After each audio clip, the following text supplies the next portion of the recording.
Communautique. En effet, c'est quelque chose qui n'est pas nécessairement évident à expliquer, justement, de par sa nature qui est assez vivante, qui est assez évolutive, je dirais. Mais en gros, selon moi, communautique, c'est qu'il y a beaucoup de démocratisation des technologies. Puis aussi, ça favorise la participation citoyenne. Je pense qu'il caractérise vraiment communautique, c'est le travail d'équipe. C'est tout le travail collaboratif qui se fait, autant au niveau des groupes communautaires de base qu'au niveau comme des pouvoirs publics. Le côté reptilien, c'est que l'organisme change de peau assez régulièrement. Puis je dirais que le dernier changement de peau qui est en cours présentement est assez majeur par rapport aux autres. C'est comme si aussi on avait atteint une certaine vitesse de croisière, puis aussi une certaine gravité dans l'analyse de communautique. Et puis donc, autour des 15 ans, on a vu ça. On a vu une exploration un peu partout, dans toutes sortes de directions. Puis maintenant, on commence à être dans un focus encore plus grand. Mais c'est un organisme courageux. C'est un organisme qui va de l'avant, qui continue comme à rayonner, qui va vers la modernité, qui va vers la nouveauté. Puis c'est vrai, comme dit Raquel, qui tient compte quand même de l'accessibilité, qui travaille toujours en collaboration, qui consulte. Puis ça, je trouve que c'est vraiment une force, une très très grande force chez Communautique. Communautique s'insère dans une dynamique beaucoup plus ouverte. Donc, dans ce sens-là, c'est comme une cellule qui évolue avec le temps, selon les contextes dans lesquels il s'insère et dans lesquels il agit. Si les besoins d'un X projet sont tels, Communautique, tous les composants de Communautique en tant qu'organisme vivant, qui est en constante évolution, vont s'adapter, vont se réorganiser pour combler ces besoins spécifiques. De regarder, et ça vient de la vieille tradition sur le média communautaire aussi, d'avoir une vision critique et axée sur le citoyen, sur la personne, comme personne importante dans tous ces dispositifs-là. Et puis, je dirais que c'est la constante. Les projets ont changé, les points d'action ont changé, il y a une variété de projets. Mais je dirais que ce souci d'être critique par rapport à l'objet, ça a été la ligne, le fil conducteur. À l'origine, c'est un projet de la Puce communautaire, qui est un organisme communautaire qui a commencé à mettre l'éthique à la portée des gens. Donc c'était un projet qui était comme parrainé par deux organismes. Puis à un moment donné, Communautique est devenu un organisme à part entière qui s'est comme pris en charge. Au début, c'était beaucoup l'Internet. C'était vraiment avec l'arrivée des réseaux Internet. Donc c'était vraiment de travailler dans cette direction-là. L'accessibilité, la formation. Communautique donnait beaucoup de formation aux organismes communautaires parce que c'était quelque chose de nouveau pour nous. Le courriel, c'était comme vraiment, on ne savait pas ce que c'était. Donc au départ, ça a vraiment été ça. Pendant plusieurs années, c'était beaucoup de la formation, de l'accessibilité. Puis au fil du temps, c'est un organisme qui a travaillé beaucoup aussi en recherche, qui a fait beaucoup d'enquêtes par rapport aux besoins, par rapport au développement, par rapport aux choses qu'on pouvait faire pour justement continuer comme à démocratiser l'éthique. Donc de fil en aiguille, c'est devenu ce qui est Communautique maintenant, avec beaucoup de projets, peut-être un peu moins au niveau de l'accès, un peu moins au niveau de la formation, parce que je pense que le travail est quand même bien fait. Il a formé beaucoup d'intervenants qui eux-mêmes ont formé d'autres gens, ont formé des participants. Donc je pense que cet aspect-là est peut-être comme déjà bien avancé, mais tout ce qui est comme à l'avant-garde, d'être à l'avant-garde de tout ce qui se fait dans les nouvelles technologies, d'explorer des nouvelles avenues, c'est ce que Communautique prend comme direction ces dernières années. Je pense que ce qui est intéressant dans cette trajectoire de Communautique, c'est justement qu'il a su, comme dit Yves, maintenir cet esprit critique et justement être toujours un peu à l'avant-pointe un peu de ce qui se faisait, de ce qui pouvait se faire, surtout avec une espèce. Il y a un côté vision dans Communautique qui l'a empêché de s'embourber un peu dans comment dirais-je, une routine un peu communautaire de formation, d'éducation populaire, etc., qui est la base et qui reste très importante, mais dont il fallait à un moment donné sortir. Et je pense que l'histoire de Communautique, c'est aussi l'histoire du mouvement communautaire québécois, et je pense que Communautique est un exemple à suivre d'une certaine manière par rapport à l'évolution de ce mouvement-là. Communautique a vraiment comme réussi à nous convaincre que c'était comme quelque chose qui avait un avenir. Puis finalement, on le voit comme 5-6 ans après, là, on voit que c'est vraiment comme dans l'air du temps. De mon apprentissage de ce qui est communautique, c'est cette notion de la littératie sur l'Internet. Et toujours dans ce sens-là, mais je trouve que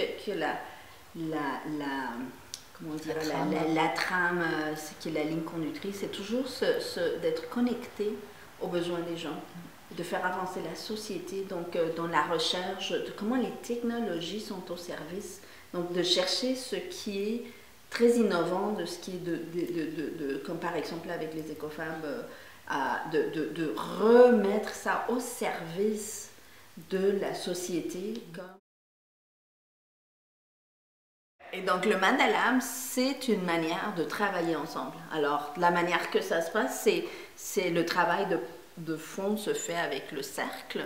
Et donc le cercle, c'est une figure puissante d'être ensemble, qui fait que quand on est en cercle, on est tous au même niveau. On ramène dans la manière d'agir ensemble et de co-créer les projets. Donc dans une société où on est beaucoup dans la compétitivité, de créer cet espace-là, c'est ça que Communautique avec le Mandalab apporte. Comme une espèce de lieu d'incubation, un lieu où il y aurait comme des projets qui pourraient émerger. Ça pourrait être des personnes handicapées avec des personnes qui n'en ont pas, des personnes âgées avec des jeunes. Quelque chose qui est vraiment comme ouvert. Mandalab, avant tout, c'est un living lab. C'est quoi un living lab?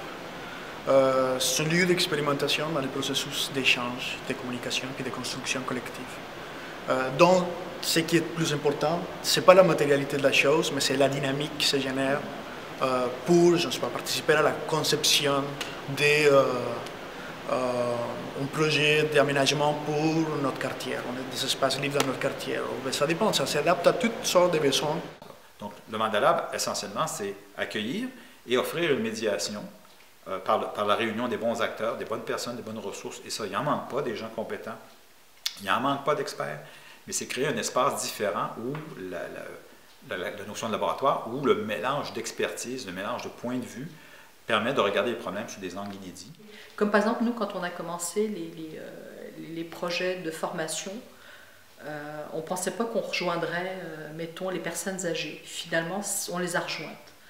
C'est des gens qui travaillent avec des jeunes. On ne pensait pas que c'était comme toujours facile, mais finalement, ça se fait comme d'une façon très naturelle.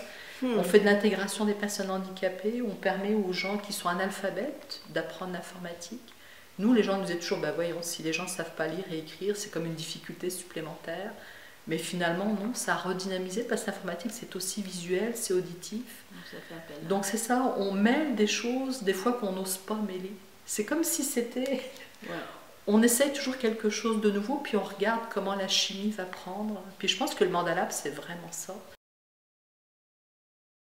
Les communs, c'est une pratique sociale dans laquelle une communauté se met ensemble pour prendre soin d'une ressource ou pour créer une nouvelle ressource, pour la faire perdurer et la mettre au service de l'intérêt général. On pourrait dire ça comme ça. Les communs, c'est tout ce que nous partageons, les biens, autant les pratiques qui